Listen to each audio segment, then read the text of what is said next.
Ó, Platão ele vai lá sistematizando o sistema do o pensamento do Sócrates.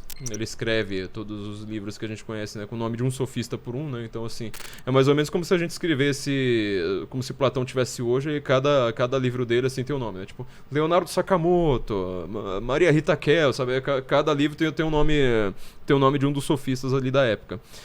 Sofistas, o que que é? Sofistas eram... olha, isso aqui é uma coisa um pouquinho mais complicada, mas em resumo é o seguinte, a gente acha que sofista é simplesmente uma pessoa mentirosa. Não, o sofista, no contexto daquela sociedade, é uma sociedade já extremamente civilizada, como a gente entende o termo hoje, pensa que, sobretudo, Atenas, que é a principal cidade... Civilizada com leis, com uma regra de conduta, com... E também tem um poderio militar muito grande, porque é uma cidade comercial, uma cidade que tem porto, é uma cidade extremamente protegida pela sua própria natureza. Se você chegar hoje assim, falando, não, eu quero fazer uma guerra com Atenas, você vai ter dificuldade. Entendi. Você chega lá com o navio, você tá embaixo, você tá só tomando flechada ou então tiro hoje, né? Então os caras eram organizados militarmente. Isso, então era uma sociedade já bastante civilizada, então eles começaram a falar assim, bom, agora que a gente tá com um certo grau de riqueza, nós vamos trocar um pouco o debate pela força pelo debate pela palavra. Sofista é um cara que ele, na prática, o que ele fazia mais ou menos, mas ele tinha uma função muito mais ampla do que isso, era um cara que ele é pago para discursar. Tá? Ele é um cara pago para fazer discurso. Então, em querelas jurídicas, ele faz o papel do advogado. Às vezes também faz o papel do juiz. Em querelas... Não necessariamente alguma coisa que ele acredita. Ele é pago para defender uma ideia igualzinho advogado. A profissão de advogado, ela deriva dessa ideia. Entendi. Ou seja, você não precisa concordar com o seu cliente, você tem que fazer um belo de um discurso em defesa daquela causa. Entendi. Quando o político está discutindo, ele chama também o sofista e fala, vem aqui pro parlamento. Então aí ele vai fazer um papel meio de um deputado. Entendi. Quando você... Então assim, ele faz muitas coisas. Ele faz muitas coisas. Ele também é um intelectual. Sofista porque ele tem o discurso sofisticado. Acho que talvez seja a principal palavra.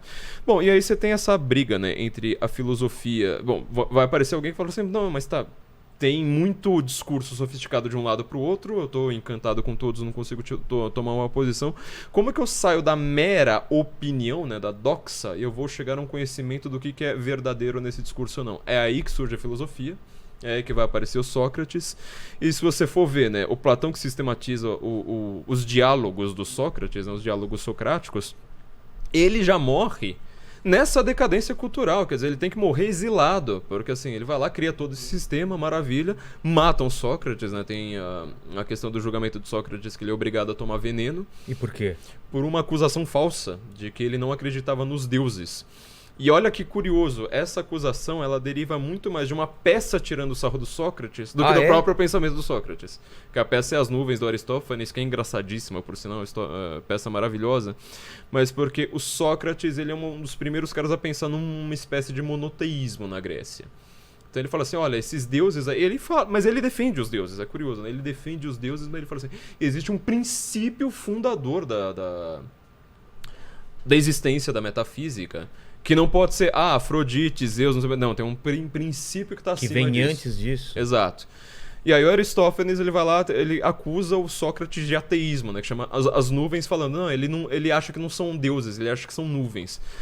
Dá a impressão que ele está falando do Richard Dawkins na peça. Mas enfim, o Sócrates não era ateu, ele se defende falando, não, mas eu acredito nos deuses, é que eu acho que existe um princípio... Dito e feito, ele morreu, né? Foi uma das... Caramba! Foi um dos primeiros atos de democracia do mundo, foi o julgamento de Sócrates, o outro foi o julgamento de Jesus Cristo, né? 2 atos que mataram um inocente. E com votos democráticos. Com votos democráticos da antiguidade. Então, desde aquela época a gente está vendo uma decadência cultural. E hoje em dia, bom, ninguém lê Sócrates hoje, né? São poucas as pessoas que estão lendo isso. A decadência ficou muito ampla.